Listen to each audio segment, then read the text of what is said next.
Boa tarde, pessoal. Hoje a gente vai falar um pouquinho sobre os socioculturalistas, tá? Vygotsky e Freire. A gente vai focar nesses dois aqui, tá bom?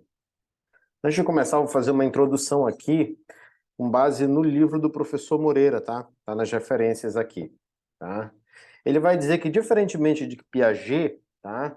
Que supõe a equilibração como princípio básico para explicar o desenvolvimento cognitivo, o Vygotsky ele parte da premissa de que esse desenvolvimento ele não pode ser entendido sem referência ao contexto sociocultural no qual ocorre, tá bom? Então, o desenvolvimento cognitivo ele não acontece independentemente do contexto social, histórico-cultural para esse autor. Além disso, o Vygotsky também focaliza os mecanismos por meio dos quais se dá o desenvolvimento cognitivo. Não produtos do tipo estágio de desenvolvimento como propõe Piaget ou Brunner. Lembra? Sensório motor, operatório concreto, pré-operatório, operatório concreto, operatório formal. Para ele, tais mecanismos são de origem e natureza sociais e são peculiares do ser humano e não de outros animais. Aliás, a asserção de que os processos mentais superiores do indivíduo têm origem em processos sociais é um dos pilares da teoria de Vygotsky. Tá? Outro deles é a ideia de que esses processos mentais só podem ser entendidos se compreendermos os instrumentos e signos que os medeiam. Tá bom? A gente já vai analisar mais friamente o que são esses instrumentos e signos. O terceiro pilar da sua teoria é o chamado método genético experimental, por ele utilizado na análise do desenvolvimento.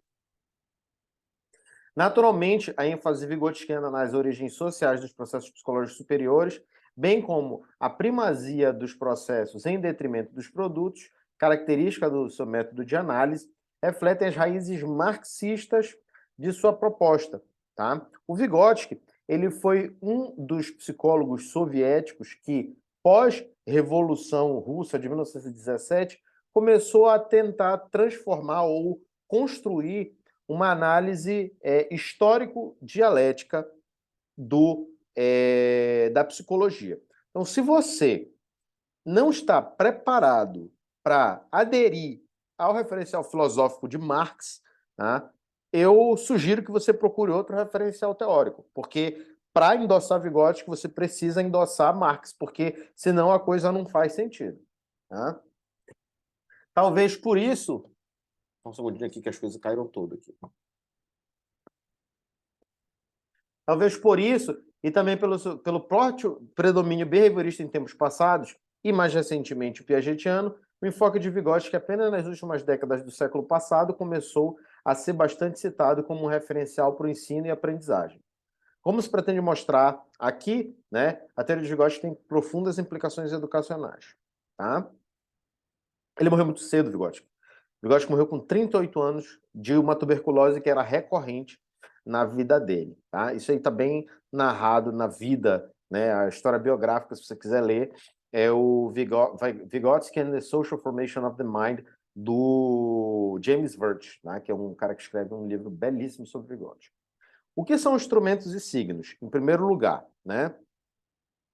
Vamos lá, antes de a gente passar aqui, vamos esclarecer o que são instrumentos e signos, tá? Para Vygotsky, os processos mentais superiores, que funções são essas? Que processos mentais superiores são esses? Né? Que funções psíquicas superiores são essas para Vygotsky? Pensamento, linguagem e comportamento voluntário, ou seja, o que você faz porque você quer.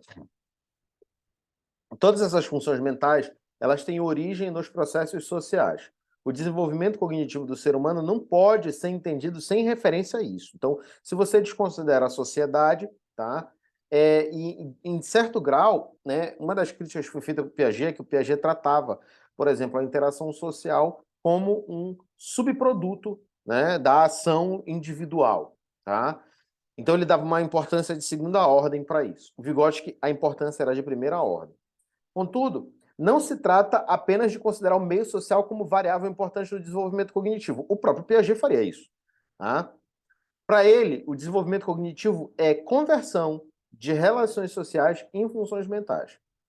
Não é por meio do desenvolvimento cognitivo que o indivíduo se torna capaz de socializar como gostaria Piaget, mas é por meio da socialização que se dá o desenvolvimento dos processos mentais superiores. Tá? Ou seja, vai aparecer em duas esferas aí, né, essas funções psíquicas, uma no meio interpsicológico, tá? E no outro, no ambiente intrapsicológico.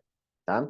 Diga-se de passagem, como bom materialista histórico dialético, Vygotsky não separa indivíduo e sociedade. Ele trata essas duas coisas como uma entidade dialética. Tá? Não dá para você separar, dizer que a sociedade pode ser reduzida a um conjunto de indivíduos ou que o indivíduo, né, é um dentre vários aí na sociedade, tá? Como muito da própria psicologia tem feito. Tá? Então essa abordagem vygotskiana ela é bem diferente nesse sentido. Então, como é que se convertem nos indivíduos as relações sociais em funções psicológicas? Vygotsky traz o conceito de mediação ou atividade mediada indireta, que é típica da cognição humana. É por essa mediação que se dá a internalização, que a gente reconstrói esse aspecto externo, dessa operação externa, em algo interno, tá? De atividades e comportamentos socio-históricos e culturais. Isso só acontece no domínio humano, tá? Não tem nada que medeie a ação de outros animais sobre o mundo, ela é direta. Para o Vygotsky, ela é mediada por instrumentos e signos, tá? Então, a conversão de relações sociais em funções mentais superiores não é direta, ela é mediada. Essa mediação inclui o uso de instrumentos e signos. O instrumento é algo que pode ser usado para fazer alguma coisa. E um signo é algo que significa alguma outra coisa. Tem três tipos de signo. Então, lembrando, instrumento é algo que você pode usar para fazer alguma coisa, tipo um martelo, uma ferramenta de trabalho, um instrumento e tal. Né? E o signo é algo que significa alguma coisa. Os signos são de três tipos, tá? Os indicadores. E o que são indicadores? Eles têm uma relação de causa e efeito com aquilo que significam. Por exemplo, a fumaça indica fogo porque é causada pelo fogo. Icônicos são imagens ou desenhos daquilo que significam, tá? Então, qualquer desenho que tenha esse caráter aí pictórico, icônico, é também um tipo de signo. E os simbólicos, que têm uma relação abstrata com o que significam. Por exemplo, né, signos linguísticos. Os números também são signos matemáticos. A linguagem falada, escrita e a matemática também são incluem sistemas de signos, tá bom? A matemática não é uma linguagem. A matemática é uma forma de conhecimento. Isso eu estou me ancorando em Gerard Vergniaud para falar isso para vocês, tá? Então, o uso de instrumentos na mediação ser humano no ambiente, distinguindo de maneira essencial o ser humano de outros animais, dominando a natureza em vez de simplesmente usá-la, como os animais fazem, é parte da tradição de Marx e Engels, a qual influenciou Vygotsky. Mas ele estendeu essa ideia para o uso de signos. As sociedades, elas não só criam instrumentos, mas também criam sistemas de signos. Ambos são criados ao longo da história dessas sociedades e modificam, influenciam seu desenvolvimento sociocultural. Para Vygotsky, é pela internalização de instrumentos e sistemas de signos produzidos culturalmente que se dá o desenvolvimento cognitivo. A combinação do uso de instrumentos e signos é característica apenas do ser humano e permite o desenvolvimento de funções mentais ou processos psicológicos superiores, tá? Isso é típico do ser humano. E Vygotsky coloca uma régua que separa o ser humano dos outros animais, tá bom? Então, signos e instrumentos são construções sócio-históricas e culturais, porque nós, seres humanos, a gente tem uma construção histórica, tá? Por meio da apropriação, internalização dessas construções via interação social, o sujeito se desenvolve cognitivamente. Quanto mais o indivíduo vai utilizando os signos, tanto mais vão se modificando fundamentalmente as operações psicológicas das quais é capaz. Da mesma forma, quanto mais instrumentos vai aprendendo a usar, tanto mais se amplia de modo quase ilimitado a gama de atividades nas quais poderá aplicar suas novas funções psicológicas. O desenvolvimento das funções mentais superiores passa, então, necessariamente por uma fase externa, uma vez que cada uma delas é antes uma função social. Isso significa que as funções superiores pode-se aplicar a lei da dupla formação de Vygotsky. No desenvolvimento cultural da criança, toda a função aparece duas vezes. Primeiro em nível social e depois no nível da própria criança, que é intrapessoal, intrapsicológico. Todas as funções mentais superiores se originam como relações entre seres humanos que são mediadas por instrumentos e signos. A mediação por instrumentos e signos é o que é característico do Vygotsky, tá? Se você não levar isso em conta, tá? Você pode estar falando de uma outra coisa. Você precisa levar em conta a mediação. Interação. Interação social, né? Diferente de outros teóricos cognitivos, como, por exemplo, Piaget e Ausubel, que focam o indivíduo como unidade de análise, o Vygotsky ele foca a interação social e a mediação. Sua unidade de análise não é nem o indivíduo, nem o contexto, mas a interação entre eles, como foi mencionado ainda há pouco. Vygotsky, ele não concebe o indivíduo num meio, e a gente olha o indivíduo, ou olha o meio como ele atua no indivíduo. Tá? A gente quer olhar a interação de como esse indivíduo age no meio e como esse meio também influencia nele. Tá? E isso se dá estudando, essencialmente, a sociocultura e os sistemas de instrumentos e signos disponíveis para esse sujeito e que ele vai utilizar na atividade e vai transformar as suas funções psíquicas. A linguagem é um deles, é o fundamental. Tá? Então, a interação é, portanto, na perspectiva vygotskiana, o veículo fundamental para a transmissão dinâmica do inter para o intrapessoal do conhecimento social, histórico e culturalmente construído. Nas implicações didáticas, eu vou falar uma coisa interessante que está vinculada à pedagogia histórico-crítica. Tá?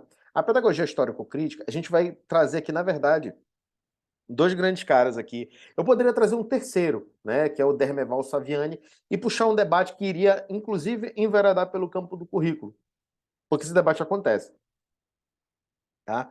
Que é o Vygotsky, que vai trazer essa noção da cultura como uma produção total, né, desses elementos humanos dos quais a gente se incorpora, e a escola vai ter, na pedagogia histórico-crítica, que se fundamenta em Vygotsky, uma noção de que nós devemos ensinar aquilo que a humanidade tem a todos. E uma outra abordagem, que é a abordagem freiriana, como vocês vão ver, que é uma abordagem que basicamente foca na ideia de que a gente tem que ensinar para as classes populares de acordo com o que elas sabem. Então, muitas vezes, alguns vigotskianos, principalmente os da pedagogia histórico-crítica, vão acusar os freirianos de serem construtivistas.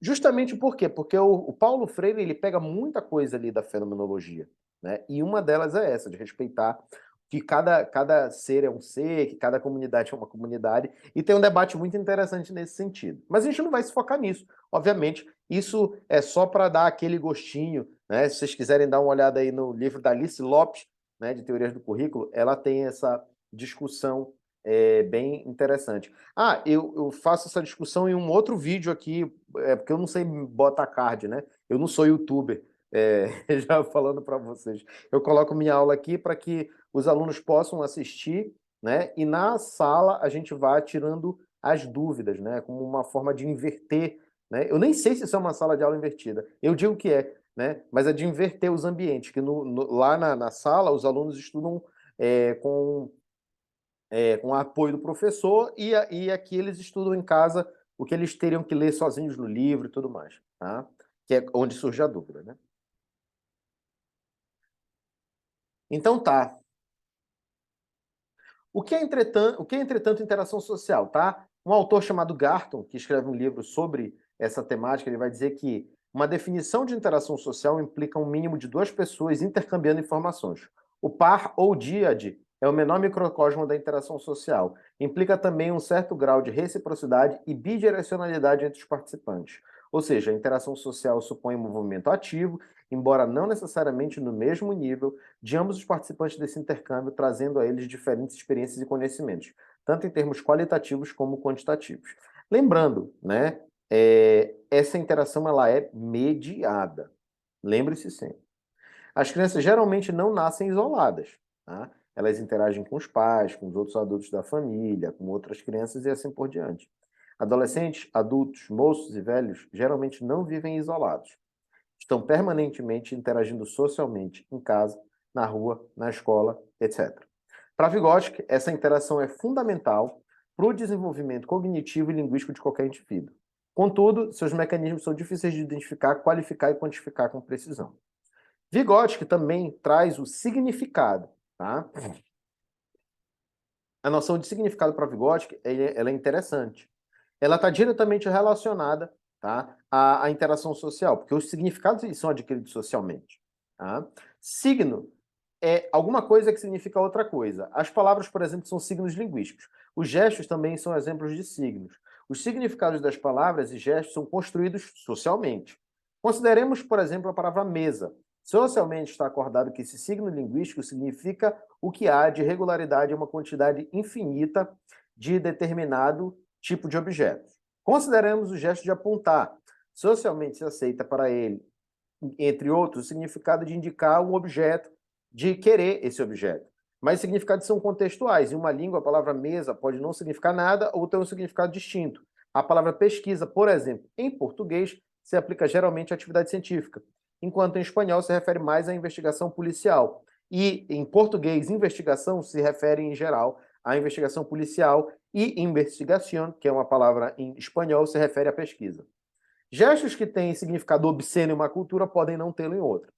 Por outro lado, dentro de uma mesma cultura ou dentro de uma mesma língua, determinados signos não significam nada ou, a rigor, não são signos para o indivíduo que jamais teve a oportunidade de captar significados para tais signos em interações sociais. A uma criança pequena, por exemplo, apontar para um objeto pode ser inicialmente nada mais do que uma tentativa de pegar o objeto. Então o bebê faz assim, ele está tentando pegar, na verdade. Mas no momento em que alguém pega o objeto e dá à criança, por meio de uma interação social, de alguma maneira faz com que a criança alcance o objeto. O ato de apontar, então, começa a ter significado para ela. Ela começa a captar o significado socialmente compartilhado de apontar. Ou, em outras palavras, ela começa a aprender o que significa apontar. Ela começa a internalizar esse signo. A internalização, que é a reconstrução de signos, é fundamental para o desenvolvimento humano. Os signos mediam a relação da pessoa com as outras e consigo mesma. A consciência humana, em seu sentido mais pleno, é precisamente contato social consigo mesmo. E, por isso, tem uma estrutura semiótica, está constituída por signos. Tem literalmente uma origem cultural e, ao mesmo tempo, uma função instrumental de adaptação. É por isso que Vygotsky diz que a análise dos signos é o único método adequado para investigar a consciência humana. Os instrumentos são orientados externamente, constituem um meio pelo qual a atividade humana externa é dirigida para o controle e domínio da natureza. Os signos, por outro lado, eles são orientados internamente, constituindo-se em meio da atividade humana interna dirigido para controle do próprio indivíduo, tá? Então, os signos se orientam para dentro e os instrumentos se orientam para fora.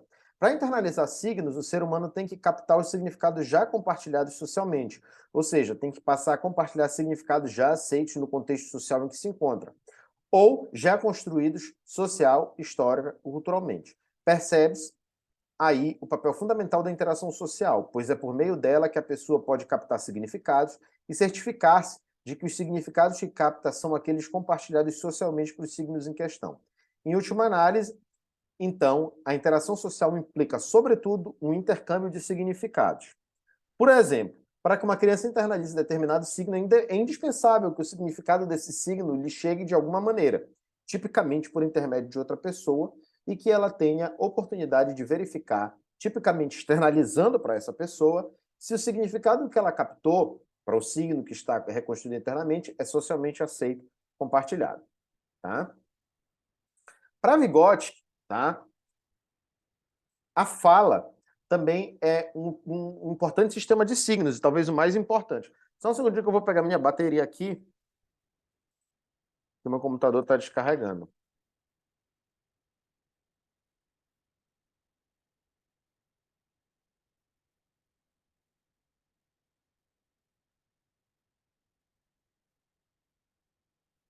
Vou sumir um pouquinho aqui.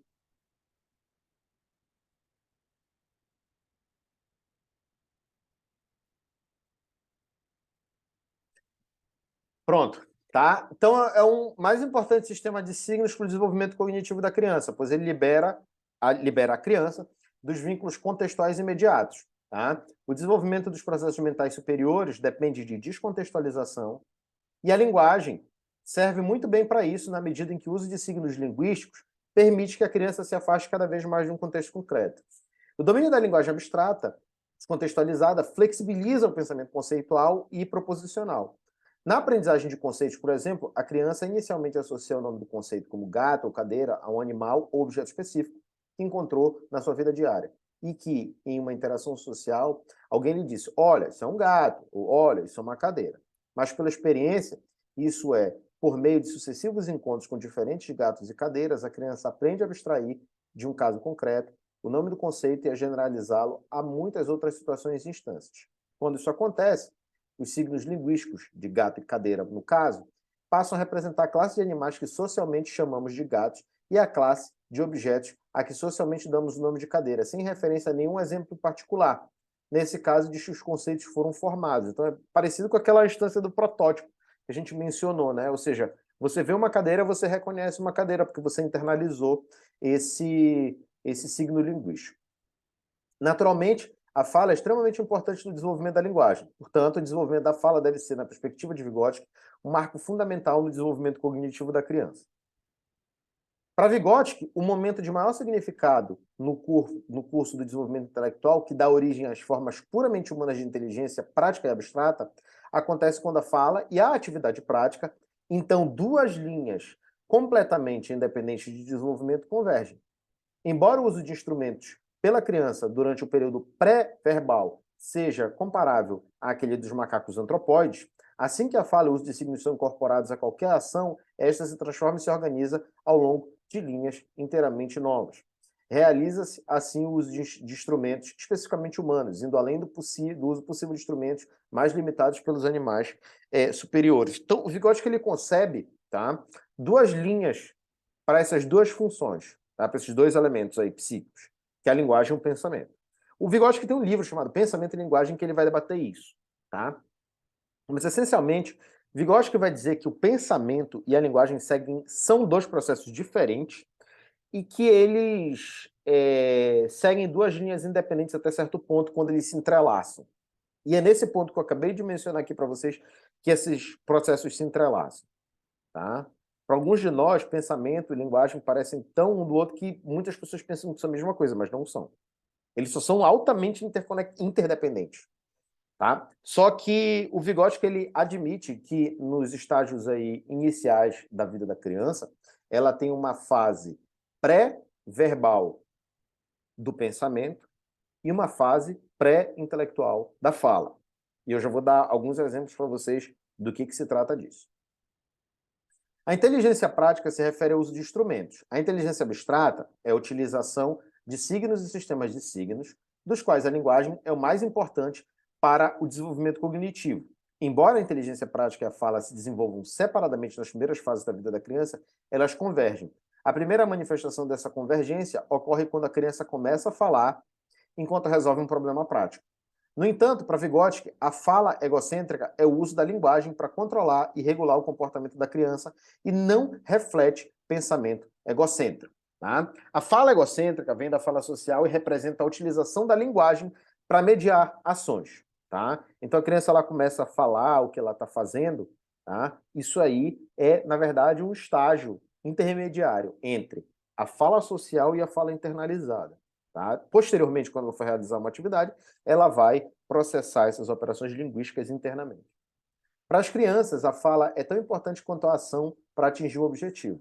Elas não ficam simplesmente falando o que estão fazendo. Sua fala e ação fazem parte de uma mesma função psicológica complexa dirigida para a solução do problema em questão. Ou seja, ela tem uma função organizativa que está no meio entre a fala social e a fala egocêntrica, e a fala internalizada.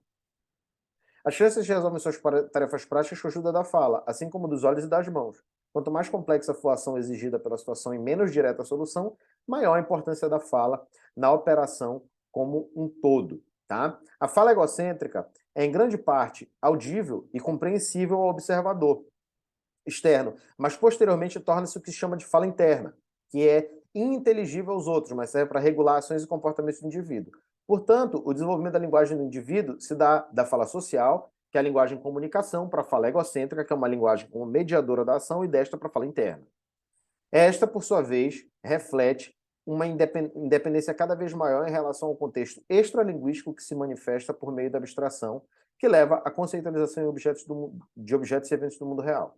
A internalização da fala ela leva à independência em relação à realidade concreta e permite o pensamento abstrato, flexível, independentemente do contexto externo. Já havia sido dito em sessões anteriores que a internalização dos signos é fundamental para o desenvolvimento cognitivo e que esse desenvolvimento passa necessariamente por uma fase externa, uma vez que as funções mentais superiores são antes funções sociais. Agora, esse aspecto da teoria de Vygotsky voltou a ser tocado, enfocando-se especificamente a fala, pois para ele a linguagem é o mais importante sistema de signos. Ao finalizar essa sessão, cabe reiterar que, embora a inteligência prática e o uso de signos possam operar independentemente em crianças pequenas, a unidade dialética desses sistemas no adulto constitui a verdadeira essência do comportamento humano complexo. Tá bom? Vygotsky ainda tem aqui três elementos que eu vou deixar para debater, tá? Aqui essa parte, depois de eu fazer essa introdução aqui, tá? Que nós vamos retomar alguma dessas ideias, tá? Bom,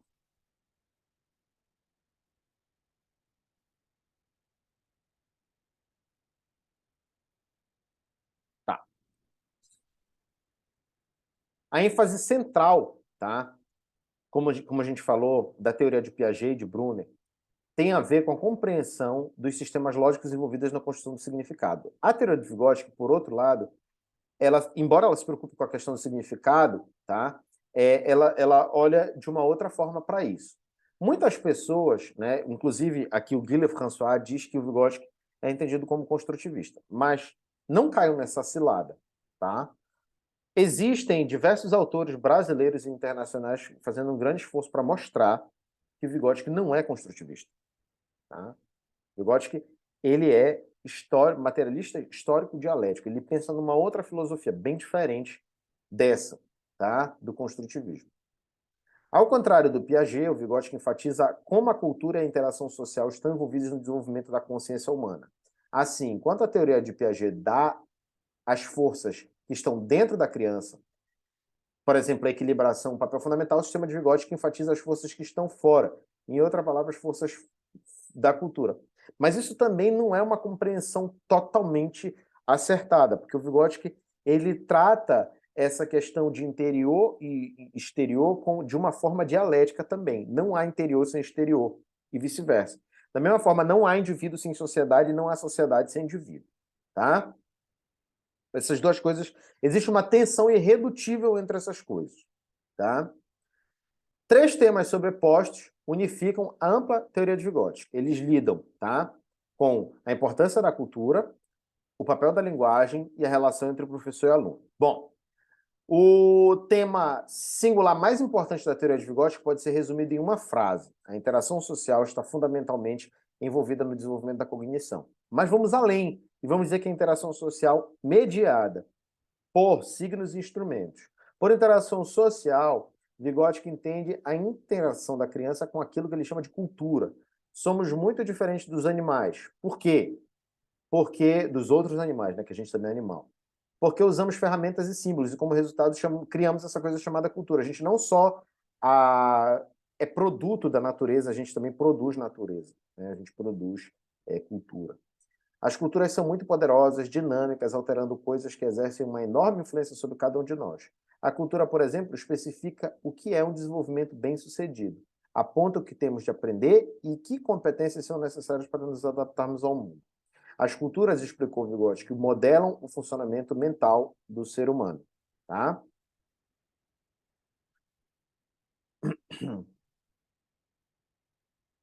Cada função do desenvolvimento cultural da criança aparece duas vezes, novamente.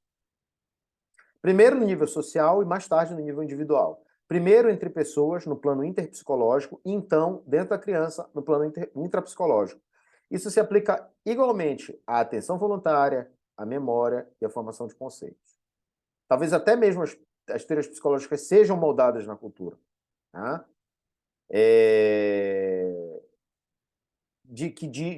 Tal como diz Periná, tá? Que argumenta que a teoria de Vygotsky foi profundamente moldada pela política de sua cultura. A teoria de Vygotsky ela reflete suas crenças marxistas, socialistas, particularmente no papel que ele atribui à cultura e à interação social em determinar o desenvolvimento. Além disso, o seu trabalho escrito e teórico tornou claro que ele estava muito familiarizado com a pesquisa e a teoria de seus contemporâneos. O Vygotsky ele é muito bom de fazer revisão de literatura, tá, gente? Cara, leiam o livro Pensamento e Linguagem, vocês vão dizer assim, cara, esse cara sacava da coisa, né? A gente não só produz cultura, mas também somos produzidos pela cultura, tá? É importante a gente saber disso. E essa citação é do Bronfenbrenner, tá? Uri Bronfenbrenner. A importância da cultura na teoria de Vygotsky é reforçada pela distinção que ele faz entre funções mentais elementares e funções mentais superiores. As funções elementares são nossas tendências e comportamentos naturais, não aprendidos, evidentes, na capacidade do recém-nascido de sugar, de balbuciar e de chorar. Durante o desenvolvimento, essas funções mentais elementares são transformadas em funções mentais superiores, como o pensamento, a resolução de problemas e a imaginação. E isso se dá principalmente através das interações sociais que as culturas possibilitam. Afinal, a cultura torna a linguagem possível e a interação social possibilita a aprendizagem da linguagem, tá? Que é um sistema semiótico. Tá?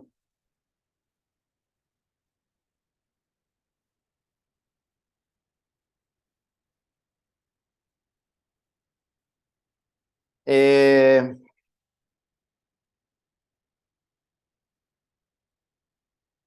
Aqui. Então, tecnicamente, essas frases resumem o que eu acabei de mencionar, que a construção cultural se dá por meio de ferramentas e símbolos, a cultura molda o funcionamento humano, as funções mentais superiores também, né, são moldadas pela cultura, que é a atenção voluntária, a memória, a formação de conceitos, elas aparecem fora do indivíduo e são, ao longo do tempo, internalizadas por ele.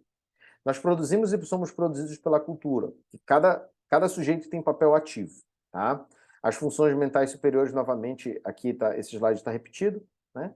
Então, isso sumariza o que a gente tratou agora, que a cultura ela é preponderante, ela não é só um elemento a mais explicativo, não, ela é central para Vygotsky. Então, sem a linguagem, a inteligência da criança, para Vygotsky, permanece uma capacidade puramente prática, natural, semelhante à dos animais.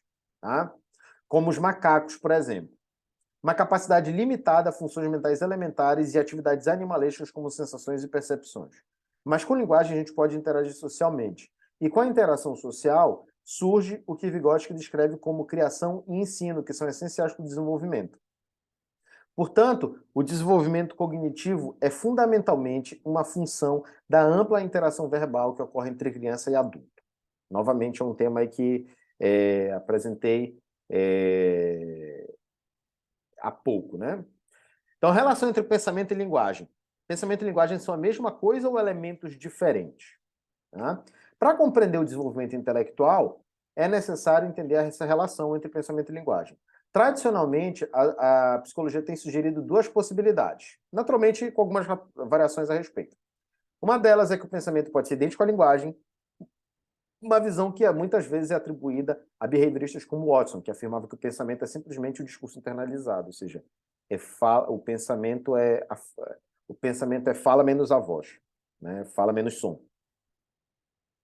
Na verdade, a relação entre pensamento e linguagem parece tão profunda que alguns linguistas, como Sapir e Whorf, acreditavam que o pensamento é completamente determinado pela linguagem.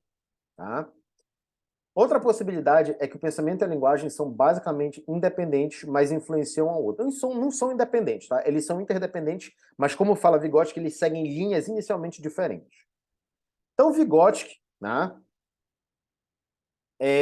diz que o pensamento e a linguagem são interdependentes depois de um ponto e independentes até certo ponto. Tá? Como é que ele chega nisso? Tá? Justamente através da ideia da etapa pré-verbal do pensamento e a etapa pré-intelectual da fala. Tá? Eu vou introduzir isso antes de concluir essa questão. Mas a criança, até antes dela falar, tá? Tem uma fase pré-verbal do pensamento que a criança pensa sem falar. E tem uma fase que a criança se comunica sem pensar, tá? Quando uma criança chora, por exemplo, ela já está adquirindo o controle do ambiente por meio da vocalização. É uma espécie de fala pré-intelectual. que ela não é que nem a fala que eu estou falando aqui com vocês, apresentando alguma coisa, e a gente está discutindo, se entendendo. Tá? É outra coisa. E a fase pré-verbal do pensamento, ela se expressa em ações da criança, como, por exemplo, vamos supor que você está brincando com uma criança, a criança tem 1 ano e meio, né, 1 ano de idade, né, por aí, ela ainda não fala, tá? E aí você está brincando de bolinha com ela e tal, a bolinha cai para baixo do sofá. Sabe o que a criança faz? Ela tenta meter a mão debaixo do sofá, mas ela não está falando uma palavra, porque ela não sabe falar. Então é o que o Vygotsky chama, um exemplo do que o Vygotsky chama de fala, etapa pré-verbal do pensamento. Tá? A criança já está pensando, porque ela está raciocinando para ir atrás daquele negocinho ali, né? Ela vai atrás de procurar a coisa. Tá?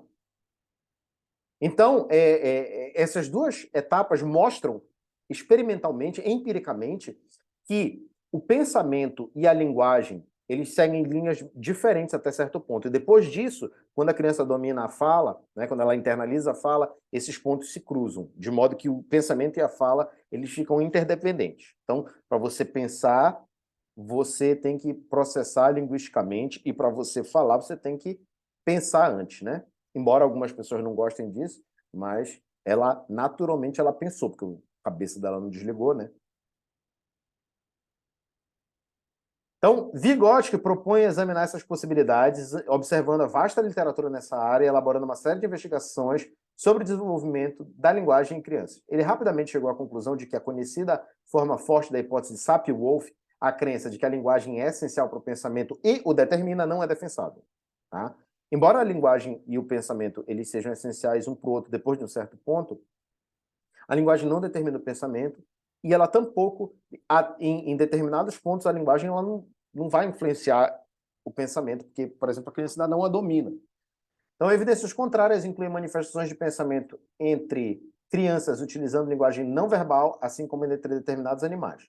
Além disso, até mesmo adultos altamente habilidosos no uso de uma ou mais linguagens, às vezes pensam em termos de imagem ou outros símbolos. E também, né, todos nós temos memórias implícitas, que são as memórias que não podem ser facilmente verbalizadas. Tais memórias incluem informações relacionadas a coisa como andar de bicicleta, chutar uma bola, ou mesmo respostas impensadas a situações que nos assustam ou nos excitam. O fato de que esses pensamentos não podem ser verbalizados não nega a existência deles, tá? É uma outra coisa. Forma operatória do pensamento. Quando a gente for falar de Vergniaud, a gente vai retomar para esse ponto aqui. A outra possibilidade de que a linguagem e o pensamento são basicamente interdependentes um do outro, mas não extremamente entrelaçados, está próxima às conclusões de Vygotsky. Embora a linguagem seja uma ferramenta extremamente poderosa para organizar e manipular pensamentos, pensar não é inteiramente dependente da linguagem. Então, elas são funções interdependentes, mas elas não são a mesma coisa. Tá? Bom, como é que Vygotsky chega nessas conclusões? Ele simplesmente só revisa a literatura? Não, ele faz também os experimentos. Tá? Inclusive, né, a partir desses experimentos é que o Vygotsky começa a formular as ideias dele acerca de formação de conceitos que são muito relevantes aí para a gente. Tá? Então, para estudar como a linguagem e o pensamento se desenvolvem em crianças pequenas, Vygotsky elaborou uma série de estudos engenhosos. Utilizando o que atualmente conhecemos como blocos de Vygotsky, um desses estudos apresenta às crianças um conjunto de 22 blocos, tá? Em que nenhum é idêntico ao outro. Todos os blocos são diferentes. Esses blocos variam em formato, cor, altura e tamanho. Embaixo de cada bloco estão palavras sem sentido, tá? Que são 4 rótulos aqui, né? Sev, botei aqui repetido, né? Deixa eu alterar aqui.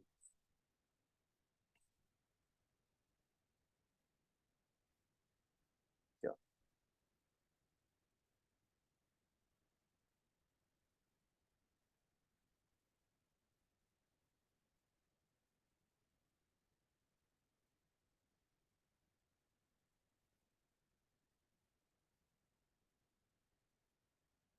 Deixa eu diminuir um pouquinho aqui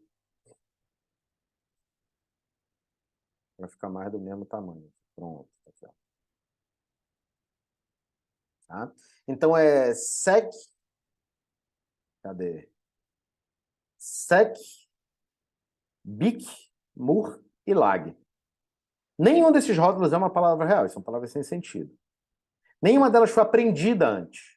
Então, se a criança não sabe essas palavras, né, a gente já sabe que, bom, aí a gente tem a formação de um conceito. Mas os rótulos são usados sistematicamente, portanto, independentemente da cor ou da forma dos blocos, todos os blocos altos são rotulados com lag, todos os blocos grandes são rotulados com BIC, todos os rótulos baixos recebem o nome de SEV e todos os blocos pequenos são identificados como MUR. Tá? Mostra-se, então, às crianças o rótulo sobre um bloco amostral e pede-se que elas peguem todos os outros blocos que elas acreditam ser do mesmo tipo. Então, mostra um bloco experimental, ela tem que pegar outros parecidos que elas acham que são parecidos. Quando as crianças terminam de pegar os blocos, o examinador seleciona um que é de um tipo diferente e mostra para a criança o rótulo embaixo dele. E a criança continua tentando.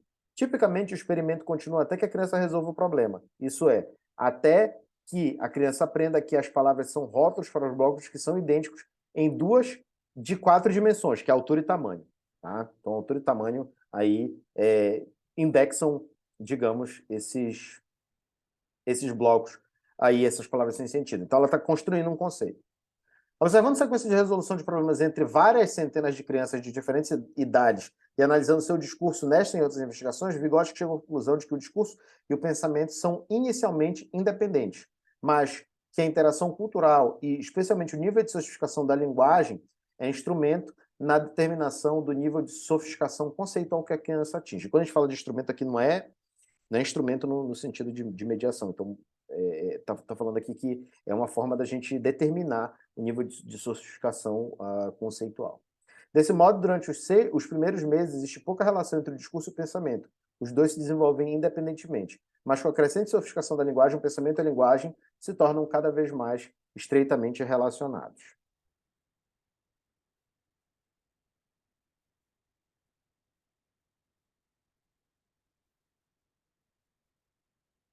Tá? Que é são distintos, porém independentes, depois de certo ponto. A sofisticação da linguagem leva à correlação entre linguagem e pensamento. Tá? Bom, tem alguns estágios aí de linguagem e desenvolvimento conceitual. O Vygotsky não é alguém que fala de estágios como fala o Piaget. Tá? O Vygotsky ele fala de revoluções, tá? Desenvolvimentais. Ou seja, a criança aprende uma determinada coisa, ela se desenvolve, e nesse desenvolvimento, diferente do Piaget, né? Que a criança se desenvolve e depois ela consegue aprender. Ela aprende, depois ela se desenvolve, tá? E com esse desenvolvimento ela tem uma mudança qualitativa, ela apresenta alguma coisa que ela não tinha antes. Tá? Então, a descrição do desenvolvimento da linguagem de Vygotsky antecipou, tá, a importância da epistemologia genética de Piaget. Ele descreve como, por força da interação social, a criança progride ao longo de 3 estágios de desenvolvimento da fala. Então, quando a gente se refere a estágio de desenvolvimento, é o estágio de desenvolvimento de fala que o Vygotsky menciona no trabalho dele, mas que não são estágios de desenvolvimento como fez o Piaget, tá? Como formulou o Piaget. Mas ele diz que a fala ela progride da fala social até a fala internalizada. Esse estágio de fala social ele vai da pré-fala, que é os sons que servem à comunicação, até a fala externa, que é o controle comportamental e expressão conceitual. Quando a criança ali, como eu acabei de falar para vocês, a criança chora, ela começa a adquirir controle sobre o ambiente, né? E isso vai da pré-fala até a fala externa, tá? Então, ele está aproximadamente ali nos 2 primeiros anos de vida. O início desse estágio é essencialmente um estágio de pré-fala. Tá? É caracterizado por sons, como, por exemplo, choro, balbucio, gritinho, que expressam emoções e estados psicológicos simples, como fome, raiva e contentamento. Posteriormente, aparecem sons repetitivos e mais significativos, como murmúrios e grunhidos. E mais tarde, ainda, surgem as primeiras palavras, como as palavras se origina a fala social, que é utilizada principalmente para controlar o comportamento dos outros. Quando a criança diz, eu quero leite, né? Ou expressa conceitos simples. Durante a fase pré-fala da fala social, o pensamento é predominantemente não verbal, mas com a descoberta das palavras e finalmente de sentenças primitivas, o pensamento se torna cada vez mais verbal. As palavras se tornam abstrações cada vez mais poderosas que podem ser utilizadas para organizar e comunicar conceitos simples. A fala egocêntrica ela vai surgir ali entre os 3 e 7 anos e é uma espécie de ponte entre a fala externa ou pública, a fala que caracteriza o primeiro estágio ali da fala social, tá? E a fala mais privada, mais interna, que é a fala do terceiro estágio, que é posterior à fala egocêntrica. Por exemplo, nos problemas com os blocos de Vygotsky, frequentemente é possível ouvir crianças pequenas verbalizando as razões de suas escolhas, cobrando, elogiando ou desaprovando a si mesmas. O que começou como grupamentos aparentemente casuais nas tentativas das crianças de resolverem o problema com os blocos, agora passa a assumir um caráter mais organizado. Mesmo que as soluções das crianças ainda sejam incorretas, elas são mais sistemáticas. Todos os verdes, todos os que são planos, todos os que são altos. Então os blocos eles são caracterizados de forma um pouquinho mais sistemática, o que mostra que a fala egocêntrica ela ajuda a organizar a ação e o pensamento. Tá? Já no estágio final, que é a fala interior, tá? Ele se refere ao falar para si mesmo. O estágio que William James chamou de corrente de consciência, por exemplo. Nosso falar para nós mesmos, ou fala interior, é aquilo que nos indica que estamos vivos e conscientes, que nos permite observar e dirigir o nosso pensamento e de quebra nosso comportamento. Então, a fala interior está correlacionada, ela não é isso, mas ela está correlacionada com o nosso fluxo de consciência. O problema com blocos revela que durante esse estágio o pensamento da criança atinge um nível superior de sofisticação conceitual. Então, quando as crianças resolvem um problema corretamente, é porque elas tiveram sucesso em identificar e abstrair as dimensões relevantes. Então, esse aspecto de fala interna está fortemente correlacionado também à formação de conceitos. Em resumo, a linguagem começa como um tipo de ferramenta externa que é muito útil na interação social e também para guiar o comportamento social.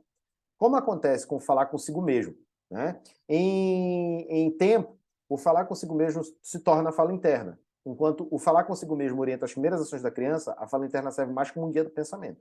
Nas palavras de Vygotsky, a fala é inicialmente um meio de socializar com aqueles que estão ao redor da criança, e somente depois, na forma de fala interna, se torna um meio de pensar. Vamos lá. Aplicações educacionais. Tá? Antes de passar aqui para as aplicações educacionais, eu queria voltar aqui para a obra do professor Moreira, em que a gente vai falar aqui sobre a formação de conceitos.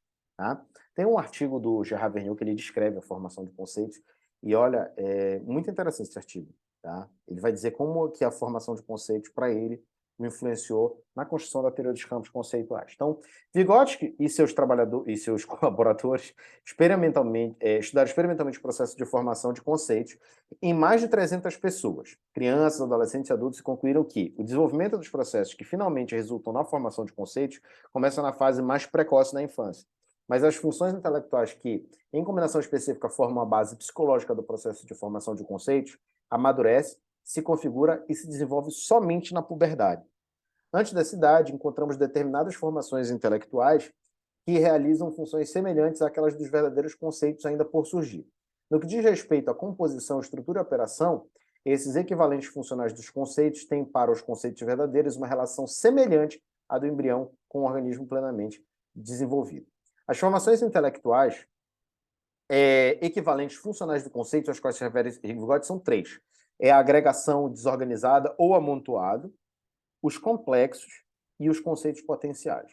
Tá? Então, Vygotsky trata essas três etapas, e isso aí me permitiu compreender muita coisa que acontece aí no meu dia a dia, né, até como professor, inclusive. Tá?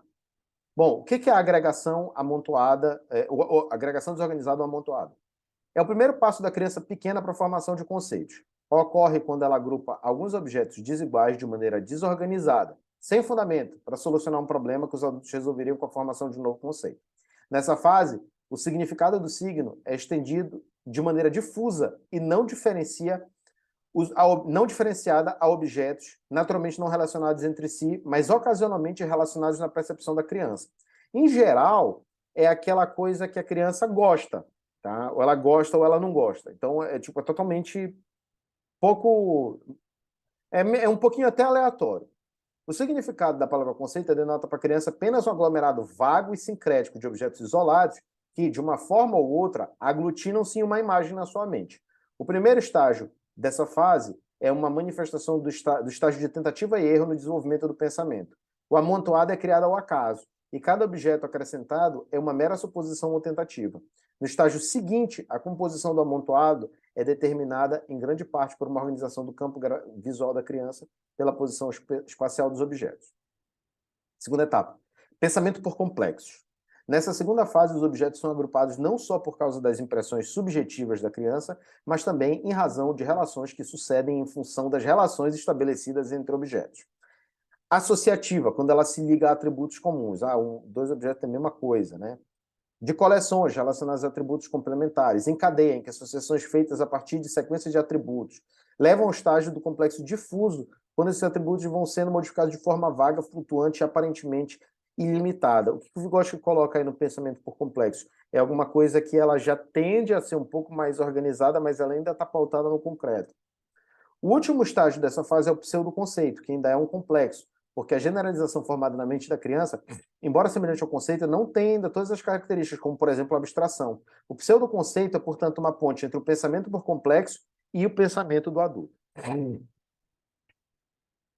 Tá? Conceitos potenciais resultam de uma espécie de abstração tão primitiva que, a rigor, não sucede o estágio dos pseudoconceitos, pois ainda está presente em certo grau já nas fases iniciais do desenvolvimento da criança.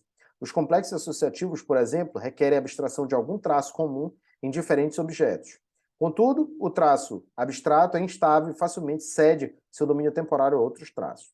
Nos conceitos potenciais, propriamente dito, os traços abstraídos não se perdem tão facilmente, mas o verdadeiro conceito só aparece quando os traços abstraídos são sintetizados e a síntese abstrata resultante passa a ser o principal instrumento do pensamento. Então, o Alberto Gaspar vai dizer aqui numa citação que, em síntese, os processos que levam à formação de conceitos desenvolvem-se a partir de duas linhas ou raízes genéticas distintas. Uma que se origina dos agrupamentos e vai até os pseudoconceitos, e outra paralela, contemporânea dos conceitos potenciais. A convergência ou fusão dessas linhas dá origem a um processo qualitativamente diferente, a formação de conceitos. É importante notar que a transição é gradual e não atinge simultaneamente todas as áreas do pensamento onde predominam, por muito tempo, o pensamento por complexo, o que, aliás, caracteriza a adolescência. Tá? Então, adolescência muito característica do... E eu acredito que é por isso que os adolescentes conseguem levar discussões assim por muito tempo e a discussão sai de um ponto e vai chegar em outro, nada a ver. Né? Porque, em geral, inclusive no caso do senso comum, a gente vai lidando com essas coisas e uma coisa vai puxando a outra, vai se conectando a outra de modo concreto. Né? Muitas vezes não tem alguma coisa ampla, mais abstrata, mais descontextualizada que esteja relacionada aí com isso. Bom, implicações educacionais. Bom, primeiro lugar, considerar a cultura e a linguagem no desenvolvimento. Tá? Mas não só de forma acessória, mas de forma central. Tá? Em especial, sobre a relação que existe entre professores e alunos. Naturalmente, sendo de profundo interesse dos educadores, mesmo levando ao desenvolvimento de programa, o currículo Ferramentas da Mente é baseado estritamente na teoria. Este currículo que demonstrou ser efetivo com pré-escolares ensina habilidades matemáticas e de linguagem através da interação social com colegas e professores, frequentemente em um contexto de brincadeira. É um trabalho de Barnett e outros, tá?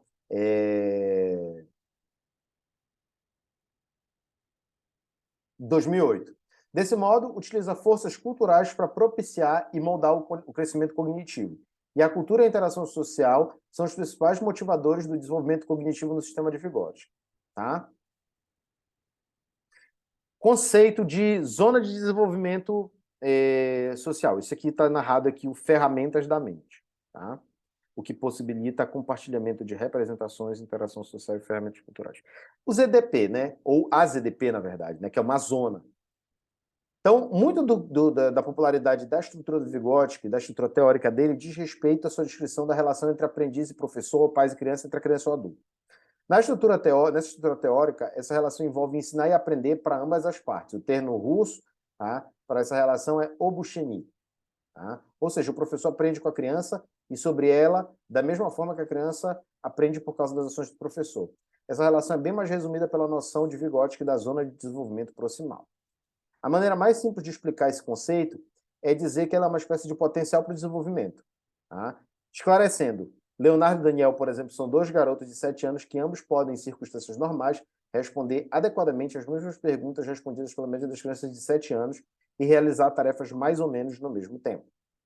A inteligência dessas duas crianças é média. Suponha que, quando estimulado e ajudado por um adulto competente ou por uma criança mais velha, Leonardo consiga com sucesso realizar tarefas e responder perguntas mais características de criança de 9 anos e Daniel não o faça. Nesse caso, seria apropriado afirmar que a zona de desenvolvimento proximal de Leonardo é maior do que a de Daniel, ou seja, abrange uma esfera maior de funções mentais. Para resumir, Davidov explica a zona de desenvolvimento proximal da seguinte maneira: aquilo que a criança consegue fazer apenas junto com adultos e seus iguais, então ela pode fazer de forma independente, reside exatamente na zona de desenvolvimento psicológico, tá? Então, desculpa, na zona proximal de desenvolvimento psicológico, tá?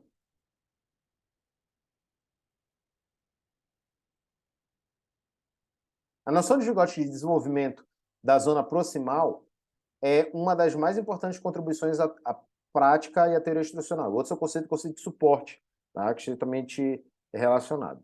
Tá? Então, o que o indivíduo só consegue fazer com parceiros mais capazes e depois consegue fazer sozinho. Diga-se de passagem, na relação entre desenvolvimento cognitivo e aprendizagem, bom, vamos tratar aqui o que é isso, em poucas palavras. Aprendizagem é você conhecer alguma coisa que você não conhecia antes, tá?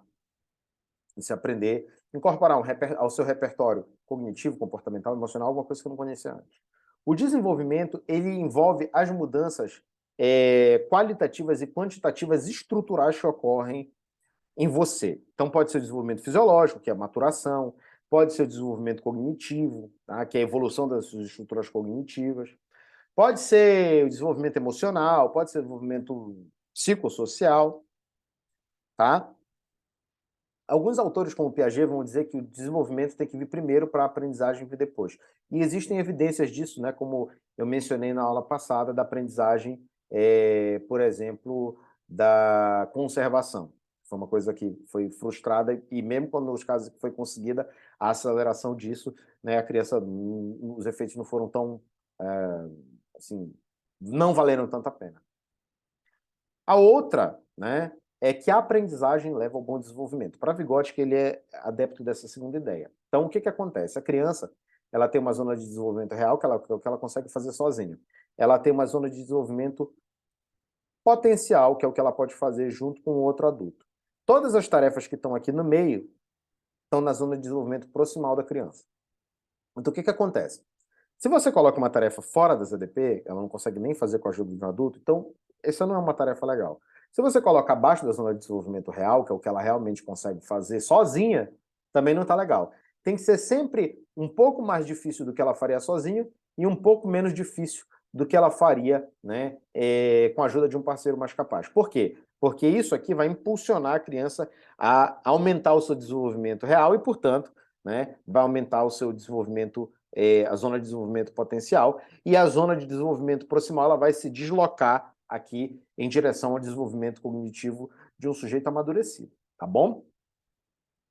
Então esse conceito é super importante, suporte, tá? Bom, a tarefa do professor e dos pais, explicou o Vygotsky, é cuidar para que as crianças participem de atividades dentro de sua zona de crescimento proximal, ou zona de desenvolvimento proximal. Atividades que, por definição, não se apresentam tão fáceis a ponto de as crianças conseguirem realizá-las corretamente sem esforço, nem tão difíceis que, mesmo com ajuda, não consigam realizá-las. O modo como o aprendiz pode ser ajudado é descrito pelo conceito de suporte. Tá?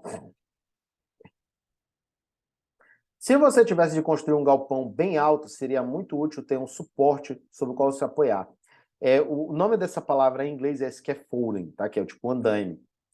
Inicialmente, esse suporte seria robusto, sólido e estaria bem perto do solo.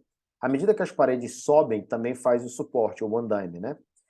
Entretanto, o suporte não precisa ser, mais ser tão extenso e tão forte. Na verdade, agora você pode subir nas paredes e caibros de sua própria construção e até subir no telhado sem muita necessidade do suporte. Então, você vai ficando mais forte, entre aspas, né? O suporte para os trabalhos de ensino e aprendizagem funciona mais ou menos do mesmo jeito.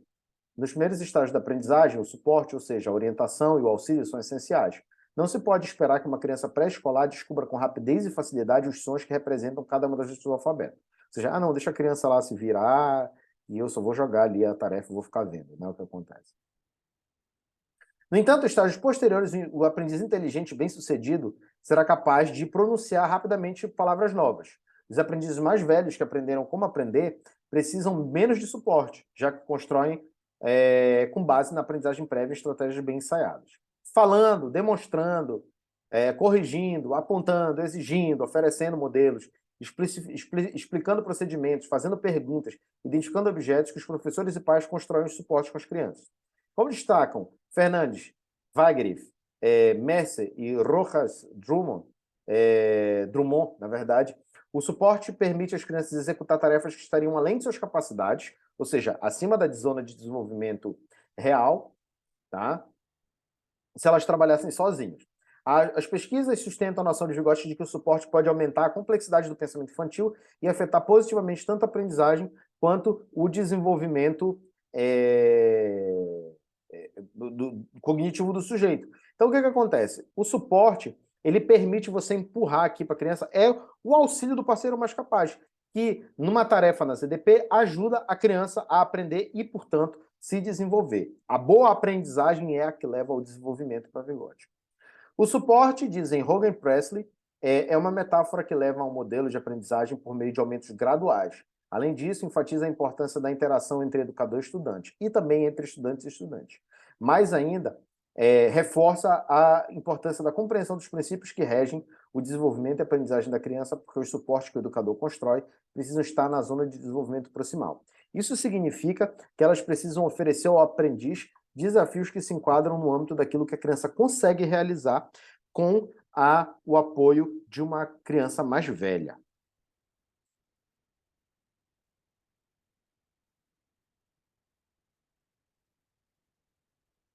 Vamos lá, né?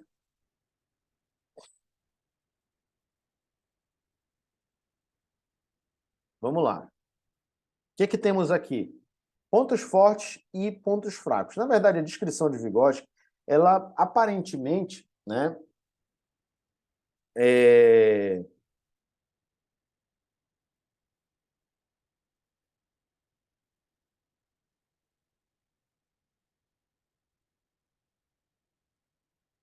tá? Essa descrição dos estágios ela não é particularmente útil ou existe de fato. Então, na verdade, a gente olha isso como, digamos assim, aspectos de pontos de viragem, tá? Mas, na verdade, o que importa mais para o Vygotsky é o processo, tá? Ponto forte, a sofisticação da linguagem leva à correlação entre linguagem e pensamento, isso é muito importante. A teoria é clara, compreensível, simplifica observações mais complexas, é consistente, tem aplicações práticas e é profunda. Agora a gente vai passar aí para o Freire.